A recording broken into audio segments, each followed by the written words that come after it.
Selamat pagi Bapak Ibu. Tema perenungan firman Tuhan pada pagi hari ini yaitu menjadi sesama manusia. Pembacaan Alkitab kita bercerita tentang percakapan antara Tuhan Yesus dengan ahli Taurat. Ahli Taurat bertanya berulang-ulang kepada Yesus dalam rangka mencobai, dalam rangka menguji. Apa yang harus kuperbuat untuk memperoleh hidup kekal? Sebenarnya ahli Taurat itu tahu jawabnya. Dan ia ingin menguji terus apa yang Yesus pahami tentang bagaimana kita memperoleh kehidupan yang kekal. Saudara-saudara yang dikasihi Tuhan, Yesus balik bertanya kepada ahli Taurat apa yang tertulis dalam hukum Taurat dan apa yang kamu baca di sana. Dan dengan lantang ahli Taurat itu membeberkan kunci penting di dalam kehidupan yang kekal. Dan Yesus mengatakan, perbuatlah itu. Saudara-saudara yang dikasihi Tuhan, untuk masuk dalam hidup yang kekal, untuk melakukan apa yang menjadi kehendak Tuhan, kita tidak perlu pergi ke langit. Itu yang dikatakan dalam pembacaan pertama kita. Sebab kalau memberlakukan firman Tuhan kita mesti pergi ke langit, kita akan berkata bagaimana mungkin. Memberlakukan firman Tuhan bukanlah sesuatu yang tidak mungkin, sebab firman Tuhan ada dalam hati, ada dalam mulut, ada dalam tingkah laku kita yang kita lakukan dalam kehidupan sehari-hari. Dan oleh karena itu Yesus mengatakan kepada ahli Taurat, perbuatlah itu. Saudara-saudara yang dikasihi Tuhan, lalu kemudian ahli Taurat bertanya kepada Yesus, kalau demikian siapakah sesamaku manusia sebagaimana yang dikatakan oleh firman Tuhan? Saudara-saudara yang dikasihi Tuhan, lalu kemudian Yesus menjawab dengan sebuah cerita, dengan sebuah perumpamaan. Betapapun perumpamaan peristiwa ini tidak terjadi, tetapi ketika Yesus menceritakan perumpamaan ini berangkat dari kejadian-kejadian yang banyak terjadi dalam kehidupan kita. Perumpamaan itu mengisahkan sebuah peristiwa dalam perjalanan seseorang dari Yerusalem menuju Yeriko. Yerusalem sampai ke Yeriko jaraknya tidak terlalu jauh. Mungkin 23 atau 29 kilometer. Dan Yerusalem adalah sebuah tempat yang tingginya 2.500 kaki dari permukaan laut. Sementara Yeriko adalah sebuah tempat yang berada 850 kaki di bawah permukaan laut. Jadi saudara-saudara yang dikasihi Tuhan, ada jalan menurun selama 1 kilometer panjang. Dan jalan menurun itu berliku-liku. Dan orang mengenalnya, mereka harus melintasi sebuah tempat yang mereka sebut dengan Wadi Kelt.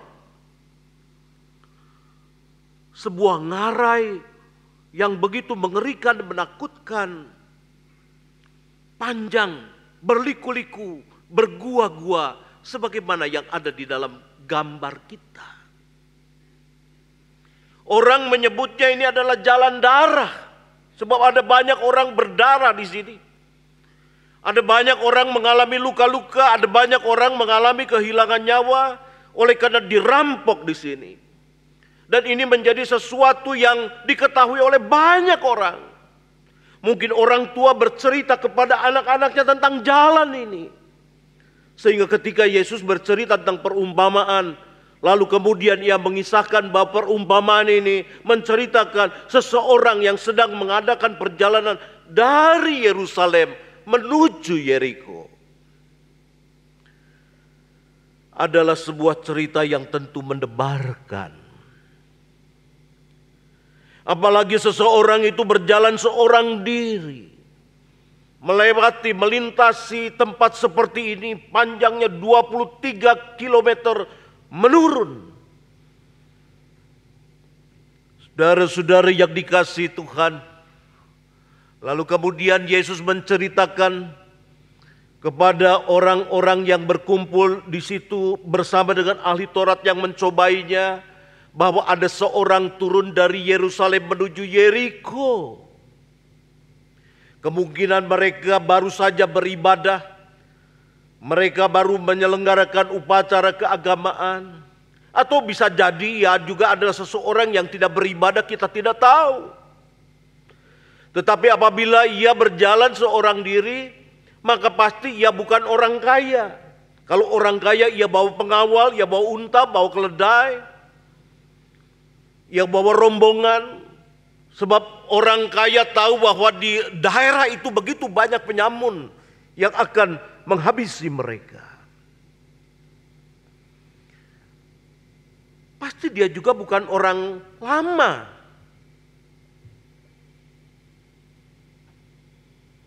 Ia orang baru. Yang mungkin tidak banyak mendengar cerita kengerian di tempat itu. Atau bisa juga ia adalah orang yang lama, tetapi ada satu peristiwa mendesak dia mesti pergi sendirian, melintasi sebuah tempat yang begitu mengerikan. Saudara-saudara yang dikasihi ini juga bisa adalah kita. Bukankah kita juga dalam kehidupan sering menjalani perjalanan yang betapapun kita tahu bahwa perjalanan itu berbahaya, tetapi oleh karena ada situasi mendesak, oleh karena satu keadaan, kita menepis berbagai kekhawatiran, lalu kita berjalan seorang diri.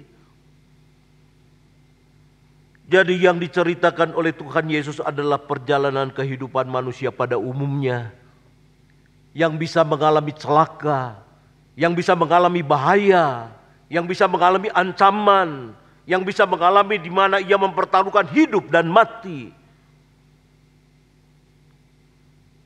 Dan lalu kemudian Alkitab menceritakan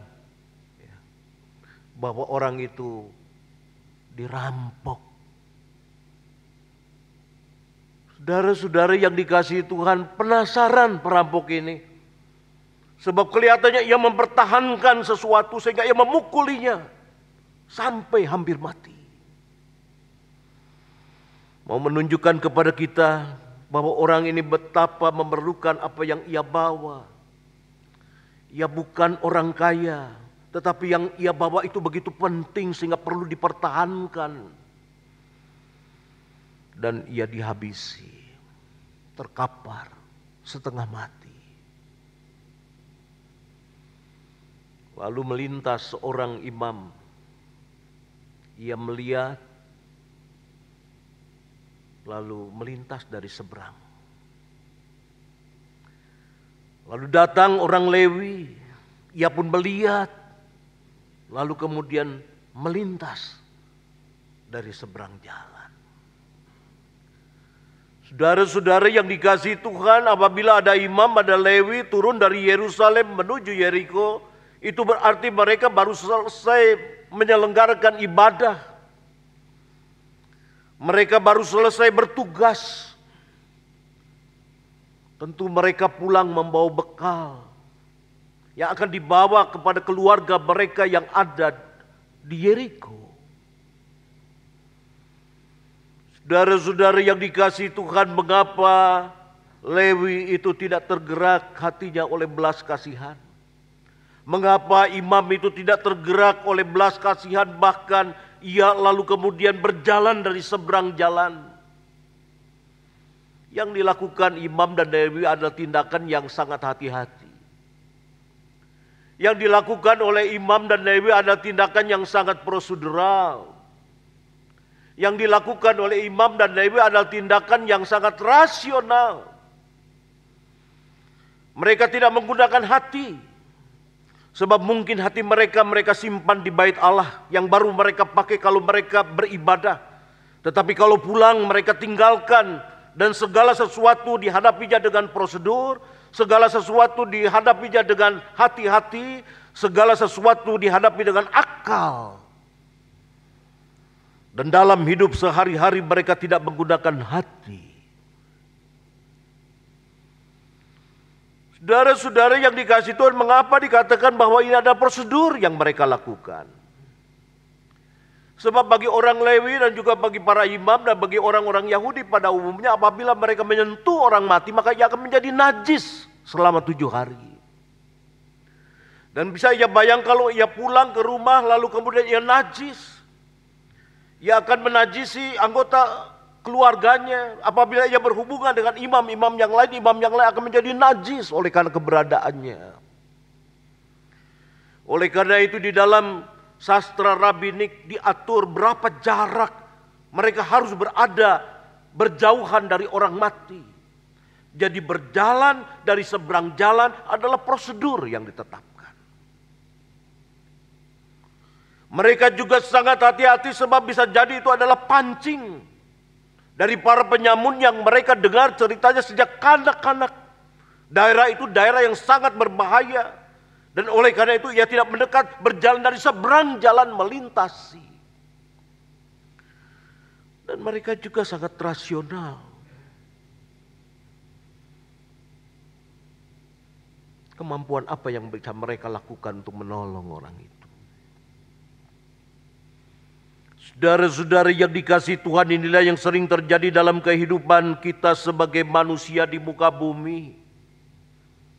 Ketika kita menjalani kehidupan, kita hanya mengandalkan rasio, kita hanya mengandalkan prosedur, kita hanya mengandalkan kehati-hatian kita, bahkan kehati-hatian yang berlebihan, dan kita mengeraskan hati, menenggelamkan hati, dan tidak memakai hati sama sekali. Dan inilah yang membuat kehidupan itu semakin keras. Sebab begitu banyak peristiwa di jalanan yang diperhadapkan dengan kita, kita hanya meresponnya dengan akal, bukan dengan hati. Dan di dalam pembacaan Alkitab, dalam perumpamaan ini Yesus mengajak kita untuk belajar dari seorang Samaria. Sebab ketika orang Samaria itu melintasi orang yang terkapar di lembah bayang-bayang kematian, di Wadi Kelt yang mengerikan, ia lalu kemudian mendekat, memperhatikan, dan ternyata masih hidup. Itu berarti ia meraba. Saudara-saudara yang dikasihi Tuhan, orang Samaria ini bukan orang kaya. Tapi ia bawa anggur dan minyak. Apakah anggur dan minyak itu adalah bekal perjalanan? Sebab pada umumnya orang-orang yang melakukan pengembaraan perjalanan jauh, ia selalu membawa anggur dan minyak. Anggur untuk menghangatkan tubuhnya. Minyak digunakan untuk mengobati, berfungsi relaksasi bagi tubuhnya. Lalu kemudian ia menggunakan, kalau itu barang dagangannya digunakan untuk membersihkan, untuk mengobati, untuk menyirami. Lalu kemudian ia membalutnya. Ada banyak lukisan-lukisan orang Samaria yang baik hati, bajunya menjadi compang-camping sebab ia robek demi membalut. Lukisan-lukisan tentang orang Samaria yang baik hati ketika ia membopong orang itu lalu kemudian meletakkannya di atas keledainya. Dan ia tidak punya kekuatan untuk menegakkan dirinya. Dan dalam lukisan itu digambarkan bagaimana orang Samaria itu meletakkan orang yang hampir mati itu di pundaknya. Sebab ia tahu bahwa keledainya tidak terlalu besar. Dan ia berjalan bersama dengan keledai menopang.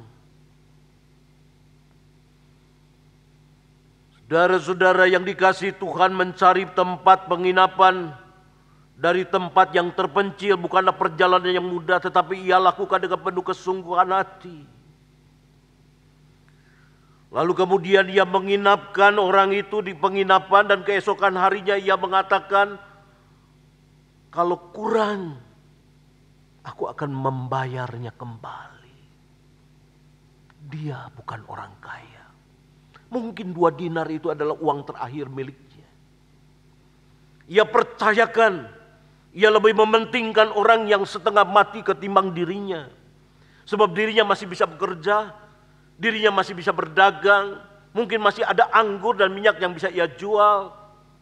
Dan ia akan melanjutkan perjalanan, ia akan kembali.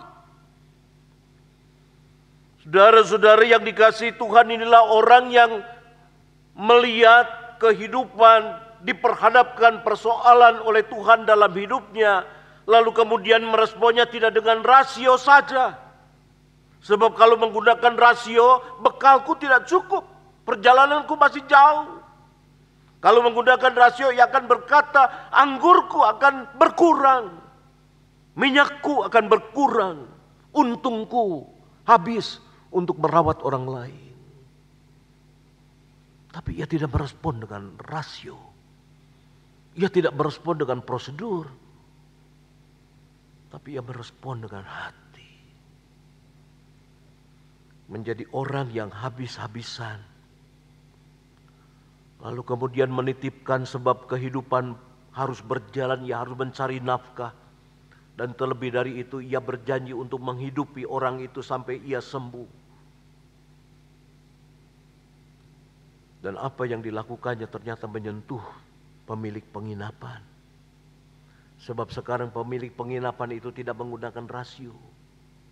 Sebab kalau menggunakan rasio kurang 2 dinar ini.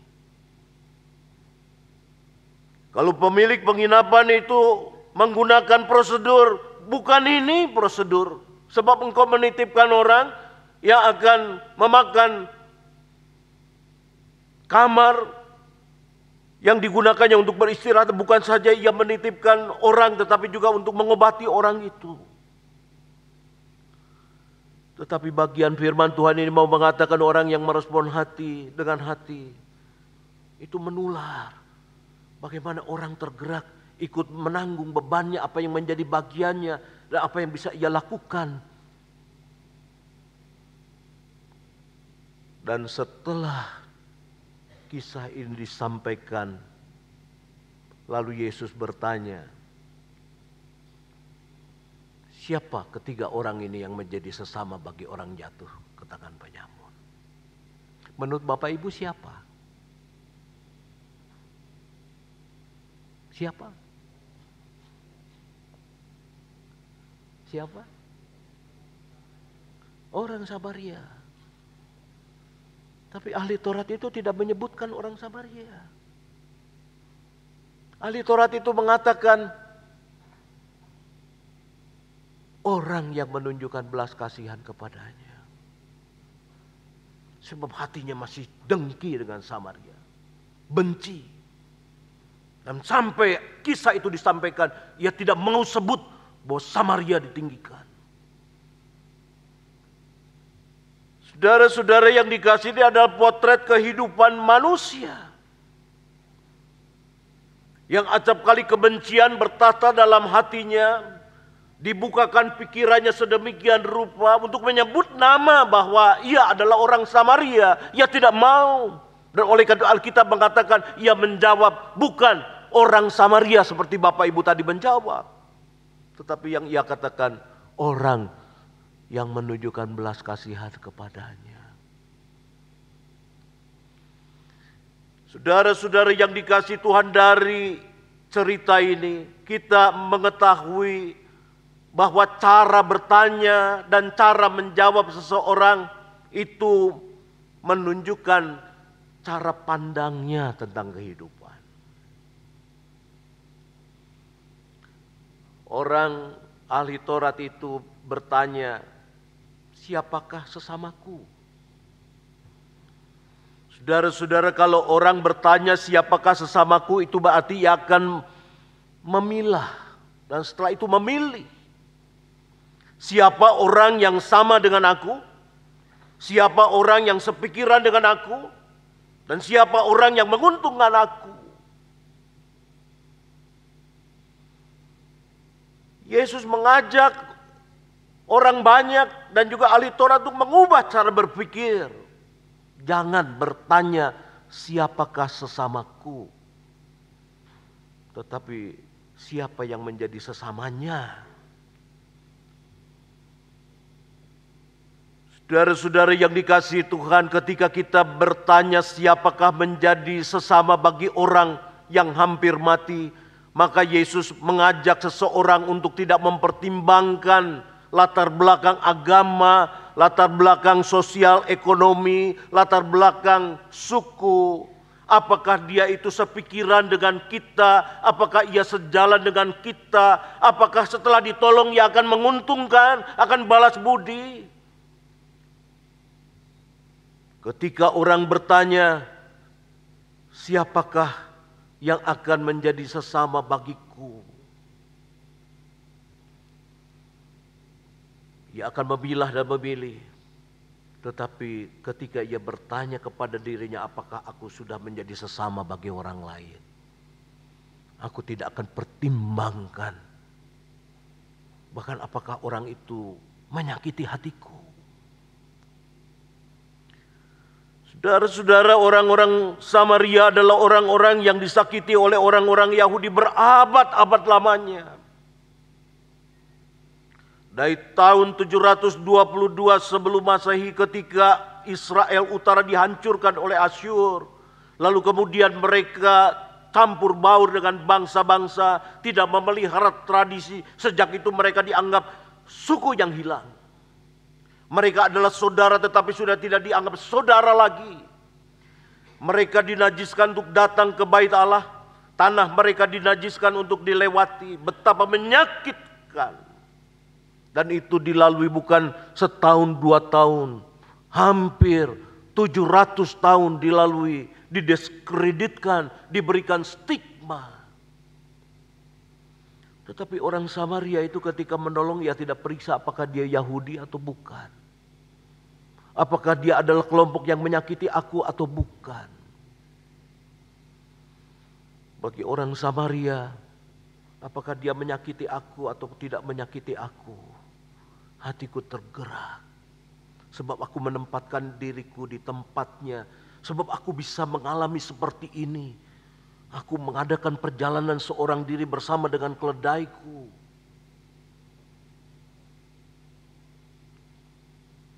Melalui perumpamaan orang Samaria yang baik hati, Yesus hendak mengubah mindset.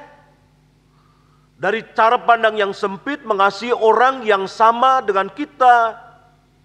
Menjadi cara pandang yang luas, menjadikan diri kita sesama bagi orang lain, melimpah tanpa mempertimbangkan apakah ia sama dengan kita, sepikiran dengan kita, segolongan dengan kita, menguntungkan kita atau tidak, menyakiti kita atau tidak.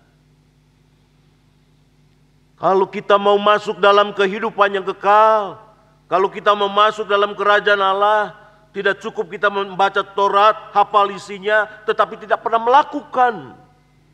Sebab melakukan firman Tuhan seperti yang dikatakan di dalam pembacaan Alkitab di awal, bukanlah sesuatu yang berat.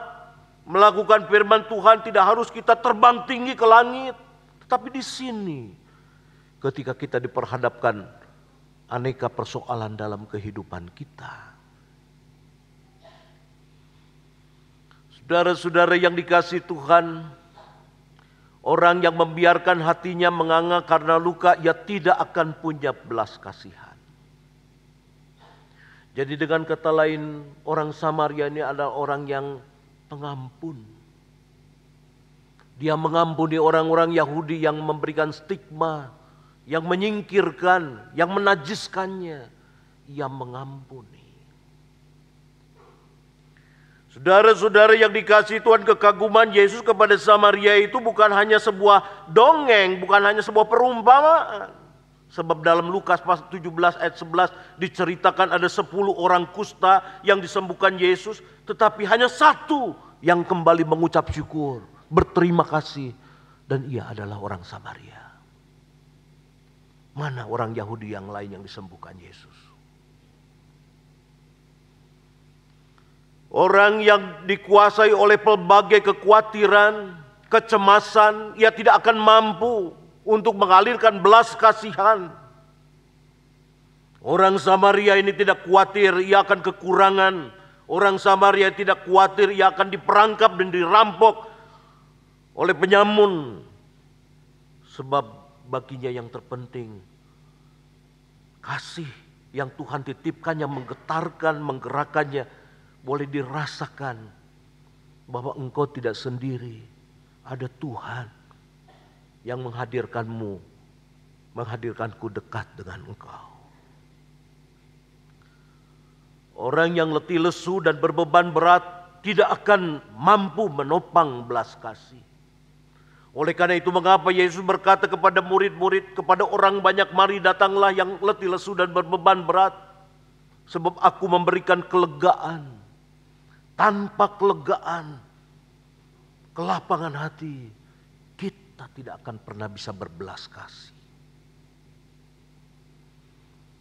Orang yang tidak memiliki ketulusan, orang yang penuh dengan pencitraan, orang yang suka memanipulasi, tidak akan mampu untuk menyatakan belas kasih.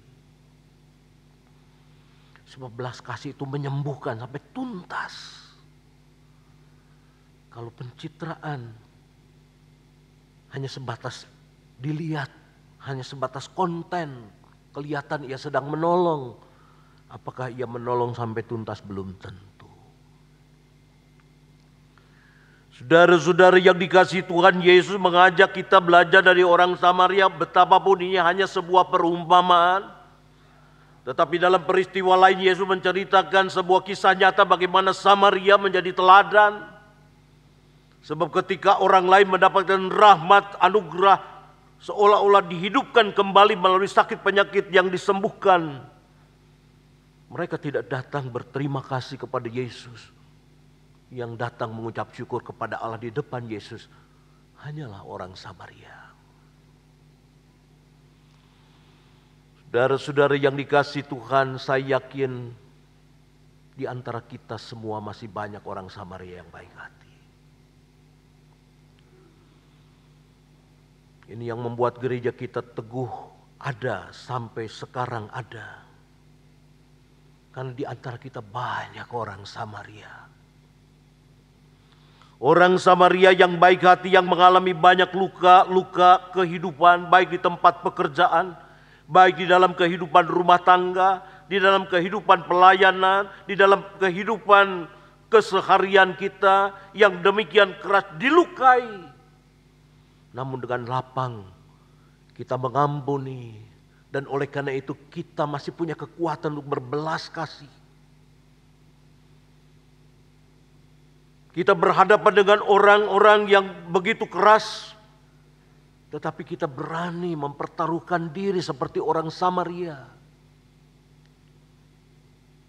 Dan kita melakukannya bukan karena kita berlimpah harta, tetapi karena kita berlimpah kasih karunia. Biarlah Tuhan tetap memampukan kita untuk menjadi orang-orang Samaria yang baik hati, yang mempermuliakan nama Tuhan. Tuhan memberkati kita. Amin.